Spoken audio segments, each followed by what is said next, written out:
আমাদের সবগুলো বইয়ের সকল ক্লাস ধারাবাহিকভাবে করার জন্য আমাদের চ্যানেলে ক্লিক করুন।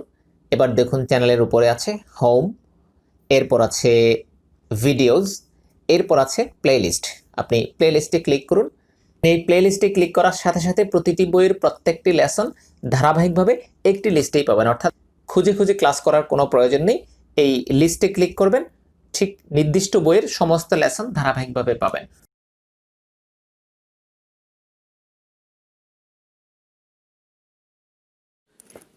Mamun's Khea, Essential English, Present Simple Passive Action, Interrogative Sentences। 1 নম্বর সেন্টেন্স, এখানে কি মোবাইল ফোন মেরামত করা হয়? বাক্যের কাজ হচ্ছে মেরামত করা, আর অবজেক্ট হচ্ছে মোবাইল ফোন।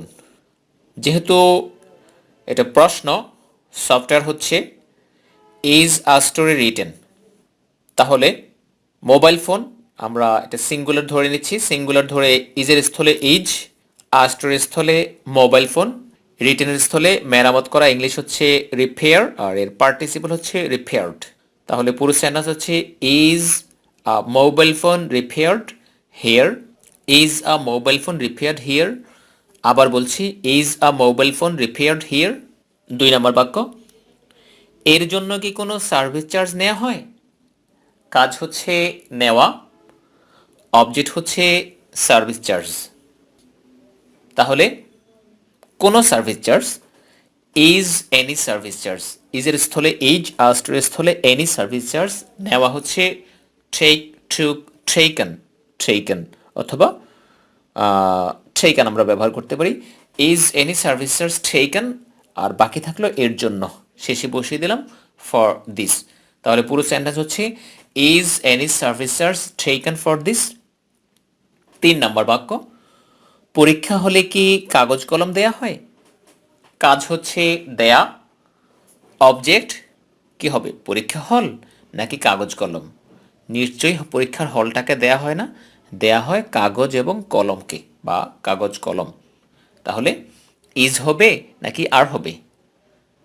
অ্যান্ড দিয়ে যুক্ত করব, পেন অ্যান্ড পেপার্স, সুতরাং আর হবে। তাহলে ইজের স্থলে আর, আস্টোরের স্থলে পেন অ্যান্ড পেপার্স, রিটেনের স্থলে গিভন, আর এক্সটেনশন বা বাড়তি অংশ হচ্ছে পরীক্ষা হলে, ইন দি এক্সামিনেশন হল। তাহলে পুরো sentence, are pen and papers given in the examination hall. আবার বলছি, are pen and papers given in the examination hall. 4 নম্বর বাক্য, সকল সদস্যকে কি সভায় আমন্ত্রণ জানানো হয়? কাজ হচ্ছে আমন্ত্রণ জানানো, আর অবজেক্ট হচ্ছে সকল সদস্য। তাহলে সকল সদস্য যেহেতু ইজের স্থলে আর হবে, আর আস্টোর স্থলে সকল সদস্য বসবে, আর রিটেনের স্থলে ইনভাইট, আমন্ত্রণ জানানো, এর পাস্ট পার্টিসিপল বসবে। তাহলে are all members, are all members invited to the meeting, invited to the meeting. আবার বলছি, are all members invited to the meeting, are all members invited to the meeting. 5 number, প্রত্যেককে কি একটি personal computer দেয়া হয়? কাজ হচ্ছে দেয়া, এবার অবজেক্ট কি? প্রত্যেককে নাকি পার্সোনাল কম্পিউটার? হ্যাঁ, এখানে এই বাক্যে পার্সোনাল কম্পিউটারও অবজেক্ট, আবার প্রত্যেককেও অবজেক্ট। এক্ষেত্রে আমরা দুটো বাক্যের, মানে দুটো অবজেক্টের যে কোনোটা ধরেই 2 রকম বাক্য তৈরি করতে পারি। তবে এক্ষেত্রে আমাদের লক্ষণীয় বিষয় হচ্ছে এই অবজেক্ট দুটোর মধ্যে একটি অবজেক্ট হচ্ছে ব্যক্তিবাচক, আর একটি অবজেক্ট হচ্ছে বস্তুবাচক, অর্থাৎ প্রত্যেককে, এই অবজেক্টটা হচ্ছে ব্যক্তিবাচক, আর একটি পার্সোনাল কম্পিউটার এটা হচ্ছে বস্তুবাচক। তো ব্যক্তিবাচক ধরে করলে সহজ এবং কোনো ঝামেলা থাকে না, অর্থাৎ ব্যক্তিবাচকটাকে শুরুতে নিয়ে মূল অবজেক্টের স্থলে বসালে সহজ হয়ে যায়। আর বস্তুবাচককে ধরেও করা যায়। আমরা প্রথমে বস্তুবাচকটা দিয়ে করি, দেখুন। Personal computer. তাহলে পার্সোনাল কম্পিউটার একটি এখানে ইজ বসাই আর আস্টের স্থলে পার্সোনাল কম্পিউটার বসাই। তাহলে ইজ আ পার্সোনাল কম্পিউটার দেওয়া হচ্ছে গিভ, গিভের past participle given, is a personal computer given, বাকি থাকলো প্রত্যেককে, টু এভরিওয়ান। তাহলে পুরো সেন্টেন্স হচ্ছে is a personal computer given to everyone, is a personal computer given to everyone.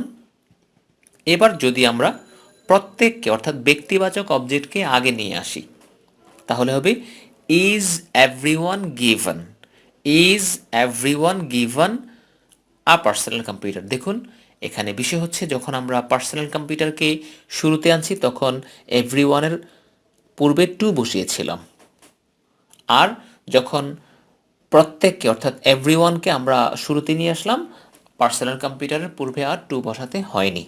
তাহলে সেন্টেন্সটা আবার শুনুন, is everyone given a personal computer, is everyone given a personal computer. আর যদি বস্তুটাকে আগে আনি তাহলে হবে is a personal computer given to everyone, আর যদি ব্যক্তিকে আগে আনি is everyone given a personal computer. আশা করি দুটোর পার্থক্য বুঝতে পেরেছেন। পরবর্তী সেন্টেন্স 6 নাম্বার, কুয়াকাটা সৈকত থেকে কি সূর্যোদয় ও সূর্যাস্ত দেখা যায়? কাজ হচ্ছে দেখা যাওয়া আর অবজেক্ট হচ্ছে সূর্যোদয় ও সূর্যাস্ত। কুয়াকাটা সৈকত থেকে এটুকু হচ্ছে এক্সটেনশন বা বাড়তি অংশ। তাহলে আমাদের মৌলিক দুটো উপাদান বা টার্গেট হচ্ছে ডুইং এবং অবজেক্ট। ডুইং হচ্ছে দেখা যাওয়া আর অবজেক্ট হচ্ছে কুয়াকাটা সূর্যোদয় ও সূর্যাস্ত। দুটো বিষয় যেহেতু এখানে আমরা ব্যবহার করব আর, তাহলে আর আশ্রয়স্থলে the sunrise and sunset sceneries, আর রিটার্নের স্থলে সিন, সিন, সি ভার্বের পাস্ট পার্টিসিপল হচ্ছে সিন। তাহলে are sunrise and sunset sceneries seen from Kuakata beach. আবার বলছি, are the sunrise and sunset sceneries seen from Kuakata beach. 7 নম্বর বাক্য, সকল আর্থিক প্রতিষ্ঠান থেকে কি ষান্মাসিক প্রতিবেদন প্রকাশ করা হয়? কাজ হচ্ছে প্রকাশ করা আর অবজেক্ট হচ্ছে ষান্মাসিক প্রতিবেদন। ষান্মাসিক মানে 6 মাস অন্তর অন্তর, আর ষান্মাসিক প্রতিবেদনের English half yearly report. Half yearly report এটা হচ্ছে অবজেক্ট, আর সকল আর্থিক প্রতিষ্ঠান হতে এটা হচ্ছে এক্সটেনশন। তাহলে পুরো সেন্টেন্স ইজ আস্টের স্থলে আ হাফ ইয়ারলি রিপোর্ট, রিটেনের স্থলে পাবলিশড, এক্সটেনশন বা বাড়তি অংশ হচ্ছে from Kuakata beach, from all financial institution, from all financial institution. তাহলে 7 নম্বর সেন্টেন্সটা আবার বলছি, translation, is a half yearly report published from all financial institutions. All মানে আমরা যেটাকে অল বলি সেটার এই ব্রিটিশ উচ্চারণ অল। তাহলে is a half yearly report published from all financial institutions. 8 নম্বর বাক্য, 5 বছরের নিচে শিশুদেরকে কি স্কুলে পাঠানো হয়? কাজ হচ্ছে পাঠানো অর্থাৎ ডুইং, এই বাক্যের ডুইং হচ্ছে পাঠানো আর অবজেক্ট হচ্ছে 5 বছরের নিচে শিশু। তাহলে the children under 5, the children under 5 অথবা সংক্ষেপে বললে আন্ডার 5 বেবিজ, এটা হচ্ছে অবজেক্ট। আর পাঠানো হচ্ছে কাজ, এটার পার্টিসিপল হচ্ছে সেন্ট, ভার্বের পাস্ট পার্টিসিপল হচ্ছে সেন্ট। তাহলে are the under 5 babies, are the under 5 babies, are the হবে অবশ্য, the under 5 babies, are the under 5 babies sent to school. আবার বলছি, are the under 5 babies sent to school. 9 নম্বর বাক্য, যে কোনো পরিস্থিতি মোকাবেলায় সেনাবাহিনীকে কি সব সময় প্রস্তুত রাখা হয় না? এই বাক্যের কাজ হচ্ছে প্রস্তুত রাখা অর্থাৎ প্রিপেয়ার, প্রিপেয়ার্ড, আর অবজেক্ট হচ্ছে সেনাবাহিনী অর্থাৎ আর্মি। এই আর্মি এটা সিঙ্গুলার একটা মানে প্রতিষ্ঠানকে বোঝানো হয়ে থাকে, তাহলে ইজ হবে, আর যেহেতু নেগেটিভ বাক্য সে কারণে হবে ইজন্ট। সুতরাং আশ্রয়স্থলে হবে the army. Isn't the army prepared, সেনাবাহিনীকে কি প্রস্তুত রাখা হয় না? লক্ষ্য করুন ইজন্ট আমাদের সফটওয়্যার লক্ষ্য করুন ইজন্ট আ স্টোরি রিটেন, তাহলে আমরা ইজন্টের স্থলে ইজন্ট, আস্টের স্থলে দি আর্মি, রিটেনের স্থলে প্রিপেয়ার্ড, আমাদের মূল সফটওয়্যার শেষ। এবার এক্সটেনশন হচ্ছে যে কোনো পরিস্থিতি মোকাবেলায় এবং সব সময়, তাহলে to face any circumstance, to face মোকাবেলা করতে বা মোকাবেলায় যে কোনো পরিস্থিতি, এনি সার্কামস্ট্যান্স বা এনি সিচুয়েশন, সব সময়, অলওয়েজ। তাহলে সেনাবাহিনীকে কি সবসময় প্রস্তুত রাখা হয় না? এই অংশটুকু হচ্ছে isn't the army prepared always, আর এক্সটেনশন যে কোনো পরিস্থিতি মোকাবেলায় টু ফেস এনি সার্কামস্ট্যান্স। তাহলে পুরো sentence isn't the army prepared always to face any circumstance. আবার বলছি, isn't the army prepared always to face any circumstance. 10 number sentence, বৃহত্তর স্বার্থে কি ছোটখাটো বিবাদ মিটিয়ে ফেলা হয় না? কাজ হচ্ছে মিটিয়ে ফেলা, অর্থাৎ ইংলিশ হচ্ছে সেটল, আর অবজেক্ট হচ্ছে ছোটখাটো বিবাদ, অর্থাৎ একটা না অনেকগুলো। ছোটখাটো বিবাদকে বলা হয় ফিউড, আর ছোটখাটো শব্দের জন্য ব্যবহার করতে পারি মাইনর, তাহলে মাইনর ফিউডস। এবার নেগেটিভ সেন্টেন্স নট বসাতে হবে, আর যেহেতু প্লুরাল অবজেক্ট আর আর বসাতে হবে, সুতরাং আর্নট দ্য মাইনর ফিউডস, আর্নট আস্ট্রেস হলে দ্য মাইনর ফিউডস, অথবা দা না দিয়ে আমরা মাইনর ফিউডস, শুধু মাইনর ফিউডস ব্যবহার করতে পারি। তাহলে সম্মানিত পাঠক, আপনি যদি ওয়ার্ডসগুলো ধরতে না পারেন তাহলে ডান পাশের কলামে সেন্টেন্সের নাম্বার অনুযায়ী ওয়ার্ডসগুলোর দিকে একটু নজর দিন, তাইলে বুঝতে সুবিধা হবে।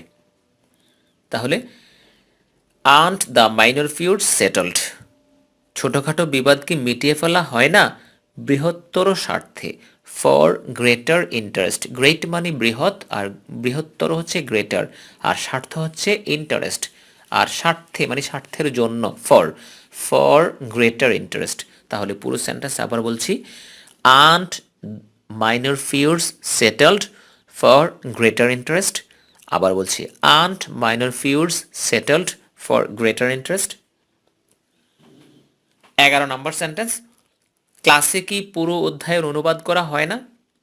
কাজ হচ্ছে অনুবাদ করা, আর অবজেক্ট হচ্ছে পুরো অধ্যায়। পুরো অধ্যায় বলতে একটা অধ্যায়ের পুরো অংশটুকু বোঝায়, সুতরাং এখানে একটা অধ্যায়, সুতরাং ইজন্ট দ্য হোল লেসন, আস্টের স্থলে the whole lesson, isn't the whole lesson translated, আর এক্সটেনশন হচ্ছে ইন দ্য ক্লাস, এক্সটেনশন মানে বাড়তি অংশ হচ্ছে ইন দ্য ক্লাস। তাহলে পুরো sentence isn't the whole lesson translated in the class. আবার বলছি, isn't the whole lesson translated in the class. আবার এরপর 12 নম্বর বাক্য, নতুন দাতাদেরকে কি বোর্ড মিটিংয়ে ডাকা হয় না?